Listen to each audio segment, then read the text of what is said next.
working on my 2005 Procharged Trailblazer again, and I just kind of wanted to continue where we dropped off, I guess. And so I'm getting ready to paint the front bumper. It probably don't really look like it too much on camera, but I did sand it down. Had a scuff mark over here that I smoothed out. Got it taped off, so I'm about to spray this thing and hopefully get it put on maybe in the morning or something. So this is how the truck looks right now. Got the inside cleaned out. I know it's dark, but hopefully the light will help us out here. But it's kind of nice to see, you know, everything cleaned out. Got the back bumper put on finally. That looks nice. So pretty happy about that. It's all one color. Got a little dirty, but it's just nice to, you know, get everything out of here, get it cleaned out. It's pretty much ready to just hit the road. So one problem I did have back here is there's some kind of weird little metal clips that the screws go into for the bumper, and I don't know why, but like 3 of them are missing. And it's crazy because the ones that were still there, it was really hard to get them out. They're just a really weird clip. I'll show them to you in a minute. But anyway, I ended up pulling all of those out, and I kind of drilled the holes out in the bumper, and I put these plastic snap things in there. And those actually look way nicer than those old rusty little screws. So pretty happy with how that turned out. Got this thing, you know, glued back down. So, and of course, there's not much back there. You know, the steel bumper's gone. So, you know, just trying to do some weight reduction and whatnot. But as long as, you know, I'm careful when I take stuff in and out of the back, and, you know, don't let anybody put their knees on it or anything, it'll be all right. But, anyway, right now I'm just happy to have it back up and running, you know. Show you where I got the clips from. This is one of those, you've probably seen the ads all the time popping up on your, you know, Facebook or something, but I got this from Amazon, and it's like a 690 something piece or something like that. But it's just got a bunch of all kind of different size clips and stuff in there, and I think it was only like 20 bucks, and it's definitely a good buy. So if you guys do any automotive work, which I'm sure you probably do if you're watching this channel, that's definitely a good buy. I've been pretty happy with it so far, and as you can see, you can just, you know, it's got different layers, so you can open up whichever ones you need. These are the ones I used on my bumper right here. So but those things are pretty sweet, but they're real sturdy, they snap good and all that kind of stuff. So even though they're really cheap, they work great. So that's definitely a good thing to have around the shop. So the little clips that I pulled out of the back, these weird things right here, of course they're kind of bent now, but you know, these little, I don't know, they were just really weird. I don't know how any of them fell out. I guess maybe these tabs broke off or something, but they were really hard to get out. But since some were missing, you know, I wanted everything to match back there. I didn't want to just do some of them with screws and some of them with these little stupid snap things. So I just went ahead and got them all out and made it uniform. So, and then of course on the edges of the, you know, where it bolts into the quarter panel or into the wheel well, you know, those are still the factory bolts and stuff there. So, but anyway, I've talked enough, I reckon. I'm gonna go ahead and get this bumper sprayed right quick. Get the garage door closed because it's colder than a witch's titty out here. Alright. Tomorrow the high is supposed to be 68. It's supposed to be like, I don't know, 29 tonight. Today it was like 55, and then yesterday the high was like 36. It's Georgia for you. Alright. I don't know what to tell you. So anyway, it's cold right now.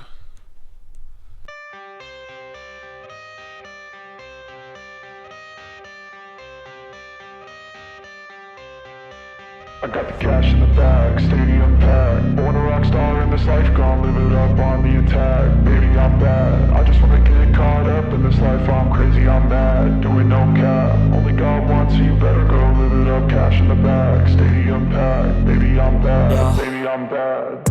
I bad, stay mad, chip on my shoulder cause they treat me like an outcast. I ain't gonna take that, stay back, I'll be swinging hard till the hits come in all caps. I ain't gonna lay back, pray that someone's gonna help me, ain't nobody like that. I ain't gonna wait, that's all fact, give me one shot and I'll never get the throne back. I'm sick of being cautious, I'ma go cause some pain, can't stop this. I'ma steal everybody's lane, call it shoplift. Sick of hearing everyone complain when they thoughtless.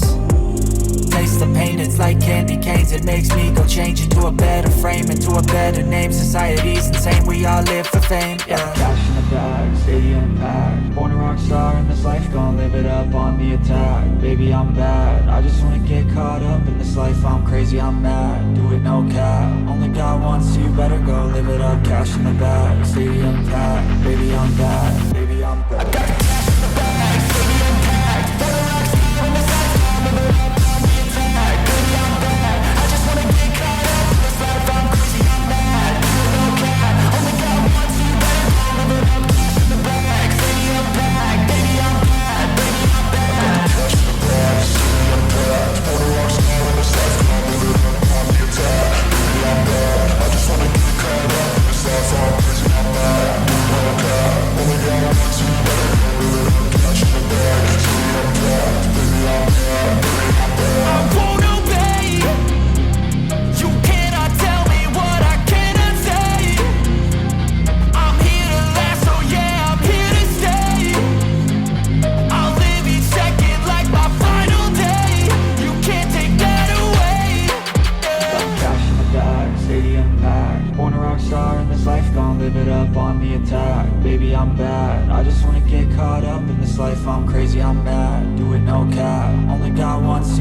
I've got the front bumper put back on the truck now, and I'd say it looks pretty nice. So I still got to polish on my headlights a little bit. These are my custom retrofits, and you know, they're probably, I don't know, at least 6 years old now. So they're starting to kind of show their age a little bit, but I'll polish those up. But I did do the fog lights.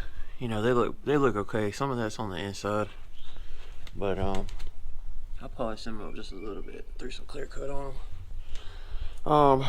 I just got through changing the oil, and I made kind of like this isn't like a permanent solution, but I did throw a catch can in here, just to kind of keep, you know, stuff out of the engine bay. You know, basically got it all directed right here. It's not really that much ventilation for the block, but that's where this guy comes in. So it'll be okay for now until I can do the full build that I wanted to do on the PCV system. The main reason I haven't done it yet is because I'm wanting to redo my intercooler pipes, and I'm going to see if I can redirect this a little bit, reroute some stuff, maybe move my my methanol pump, a couple things, and just try to, you know, compact the intercooler pipes a little bit, give me a little more room over here if I can. And on this side I may even kind of come down, you know, and get more of a level turn on this pipe, try to lower this stuff down a little bit, just to kind of clean it up some. But there's a lot of couplings. Basically, if I can get this side done in one piece, which I'm not sure if I can or not, I'm gonna have to see if I can get it in and out, but basically I know that side I can do in one piece, and this side I think I can, possibly two pieces. But The main thing is if I can get both those sides done in one piece, that will eliminate 8 of these couplings. That's how bad this is.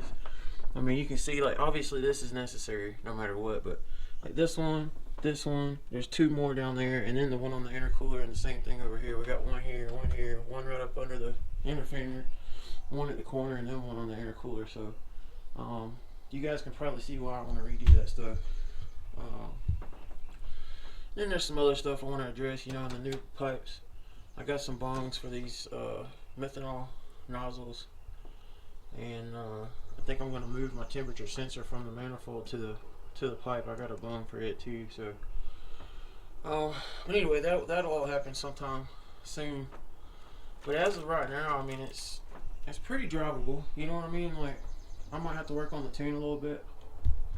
But the last thing I'm going to address right now is this wheel. You may have heard me mention before that there's an issue, and I don't know what the deal is, but it does not want to turn very well.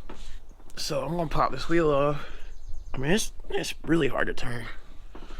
Like, when you put it in gear and go to back up, you can feel it kind of pop loose. So I don't know if the pins are seized up, the caliper's sticking or what, but I'm going to pop that off, check everything, fully compress the caliper, and then I'm going to pump the brakes a few times and make sure it's working.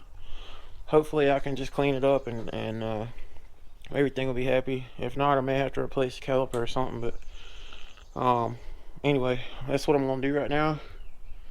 And then I'm going to crank it up and probably take it for a test drive. And you know, that way I can take a look at all the fluids again and all that good stuff. So far the coolant looks good. So that's my billet overflow tank, and then of course my radiator's full, so hopefully everything's good there.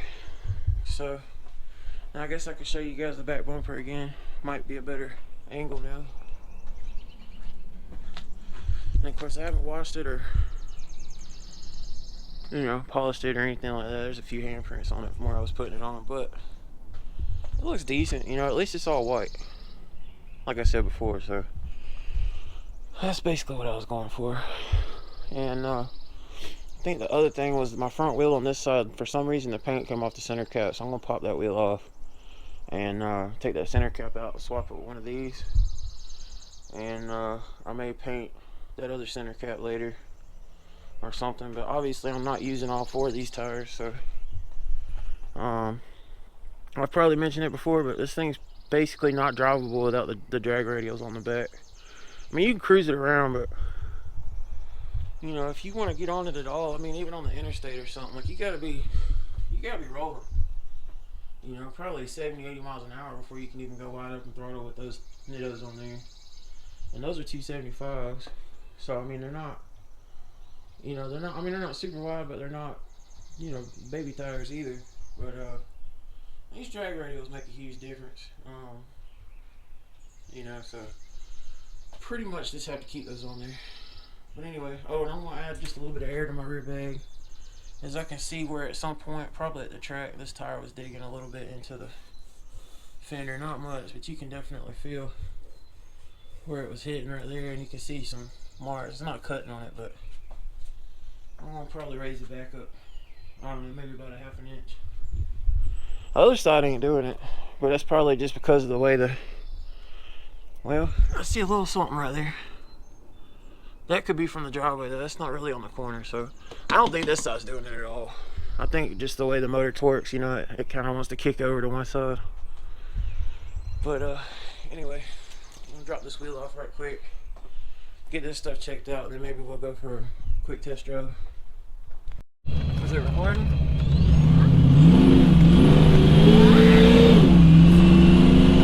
Alright, me and my little buddy going for a test drive.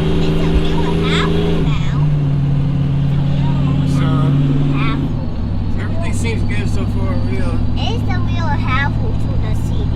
Huh? Is the wheel helpful for the CD? Yeah. It's not always CD driver. It's a race hook.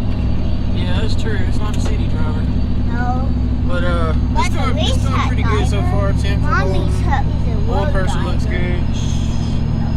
the first time I've been out of the neighborhood with it since I put it back together. So, of course, I still haven't taken the oil pressure gauge out through the boost gauge. I got to redo my wiring for my wideband because my old wiring just ran over to the glove box because I used to run the MPVI 1. Now that I got an MPVI 2, the plug needs to be back over with the original one. I mean, with the OBD2 port, so I got to redo that stuff. So right now I've got a wire going to the glove box and back from the glove box, so that's all I'm missing here. How are we going? But just going on a test drive. Anyway, I'll do a little pull right here. You ready? Ready? I can't hear you. Yeah.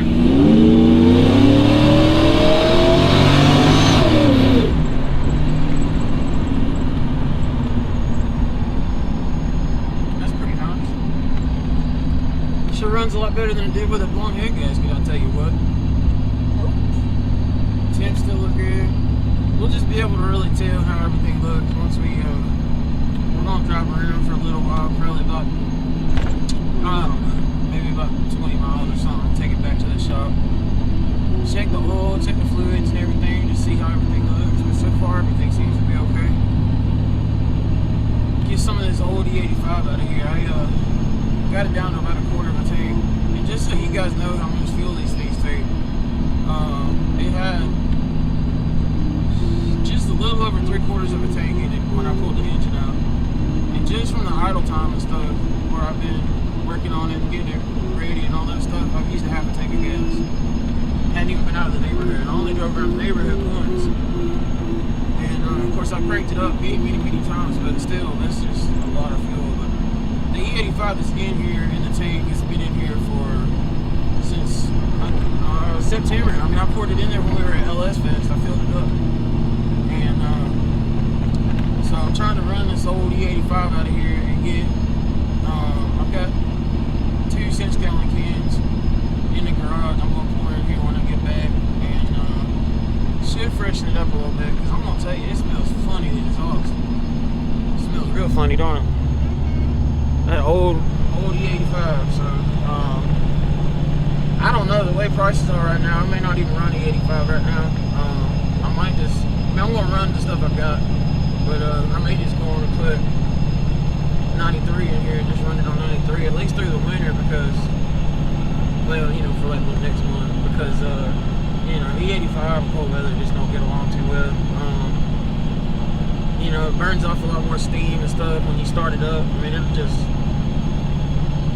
tons of steam coming out of the exhaust. But when alcohol burns, you know, it turns into water. So that's not near as bad during the summertime either. So, but anyway, you know, I'm gonna run the E85 that I got, and I think I'm probably just gonna run 93 for a little while until the summer. But anyway, we're coming up on our next turn, so I'll probably get on it just a tiny bit right here.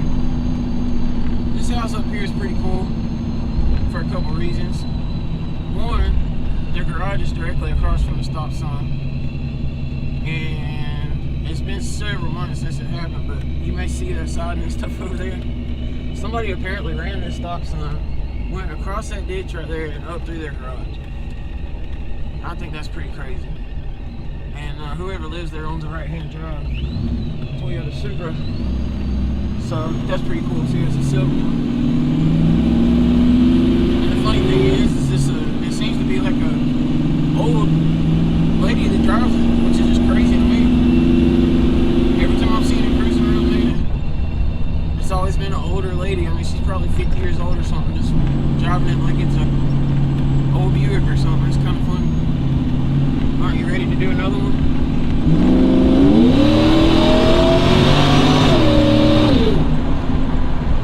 Ooh, son. Fast. What do you think of that? I thought you needed to race this something.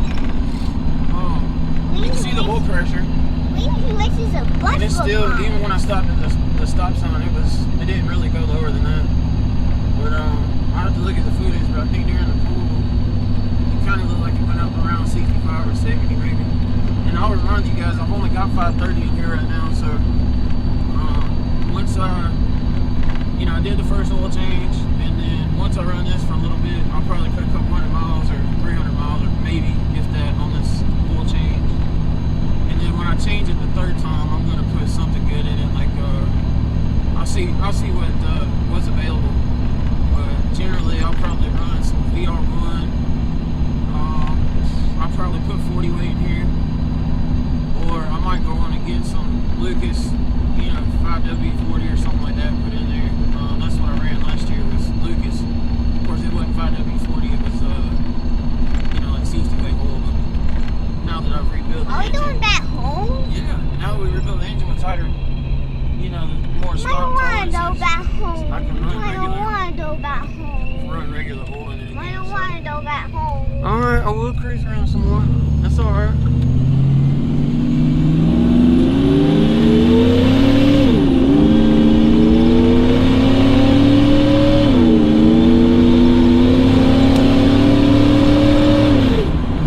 That was about, I don't know, maybe a third throttle at the most right there. This thing, I need to probably work on the shift points more for the street. Is this really, it revs high when you're just wanting to cruise around, because I've really mostly got it set up for, drag racing. I mean, it's not terrible, but, I need to drop the RPMs for the partial throttle. I mean, not the RPMs, the speed on the partial throttle shifts down, probably like 5 miles an hour. I mean, it's pretty high. Except for first. I like to keep first kind of high so that if I'm turning out of a neighborhood or something like that, it won't shift into second until well after I get straightened out. So if I want to turn out onto a road and get on it, it won't shift back up into first. So, but all the rest of the gears, second, third, will definitely shorten those up a little bit. Let's go this way, buddy. What do you think? Yeah. So far, everything looks good. It's running good. Methanol kicked in. I can smell that. Got my last tank of methanol in here. I'm going to get some more of that.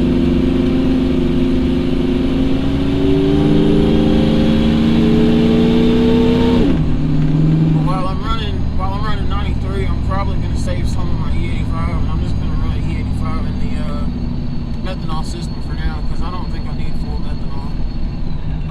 Right now I'm running less boost. I got a bigger pulley on here and stuff, so it'll be fine. But I think that's what I'm just gonna do for now. And then when we get ready to start going to the track, I'll get 5 or 6 gallons of methanol and switch back over to that. But I'd like to be able to drop this thing around, which I can do on E85 methanol, but it's just kind of a little pricey. I might drive this thing back and forth to work a little bit, stuff like that. So, like I said, 93 and E85 ought to be plenty for just cruising around the street. She's driving smooth, isn't she, buddy? I haven't charged the AC up yet, but I think everything else is done. Just gotta vacuum the AC down and charge it. And of course, we're going to be changing the intercooler pipes and stuff like I talked about earlier. But as far as like driving around, all that good stuff, pretty much got her dialed in, I think. So anyway, we're gonna cruise around for a little bit, and then we'll see you guys back at the house. As you guys can see, we've been driving this thing around for a while, and the oil pressure is somewhere around 30. I'm gonna say about 36, 38. I don't have my laptop hooked up to get an exact reading, but usually right in that area is pretty. The gauge is actually surprisingly accurate, so that's what I'm trying to say, fellas. So, just to give you an idea, before when I had this thing kind of set up for high clearance bearings and stuff, with the 60 weight oil when it got hot, it only had about 17 psi oil pressure at idle, which was okay, but I didn't. This new setup, I wanted to run some thinner oil. Stick oil just takes horsepower, so. But anyway, that is amazing, and that's 530, like I said, and it's not even good 530. I mean, it's just like some regular oil. I think 4 quarts of it is GTX. Probably, I don't know what that stuff is. It might be full synthetic, and then like 2.5 quarts of it are like just regular O'Reilly's 5W30. Just to kind of get her flushed out and everything. So temps are holding good, and fans are cycling, and all that good stuff. I don't see any leaks anywhere. Just to show you what I'm talking about with the E85. I mean, after we sat here idling for about, I don't know, it's been idling for probably about 5 minutes. You can see all the steam coming out of the exhaust. That's just kind of annoying to me. I mean, it's kind of cold out here, but you know, that's the point I'm trying to make. The D85 just makes a lot of steam. So, but, you know, so far everything feels good.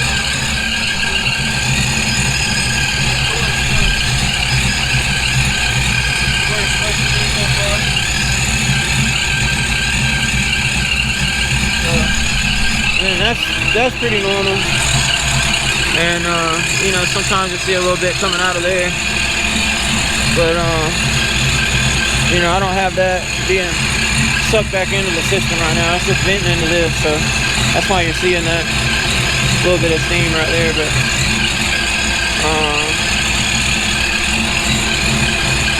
anyway, another thing that's crazy about E85, I hope y'all can hear me, but I don't know how it's turning out on camera, but that oil that I just drained out of my truck, it's really green. And that's also from the E85. It takes the, you know, the blow by from the laundry gasoline and stuff, you know, it just, E85 contaminates the oil and everything, so those are all reasons why I'm planning on switching over to 93 for a little while, at least until we go to the train. Go ahead and turn this thing off. But so far everything seems good. I mean, I even went as far as swapping the center cap out. The other one was scratched up, or the paint came off because I was using a turbo nozzle, and I didn't realize how this worked for a while. But the turbo nozzle on the pressure washer is basically a straight string coming out of it, and it spins around so fast it looks like a fan, you know. And you just better be careful with them turbo nozzles, okay? They will knock paint off of stuff. They will cut concrete. You just gotta be careful with them.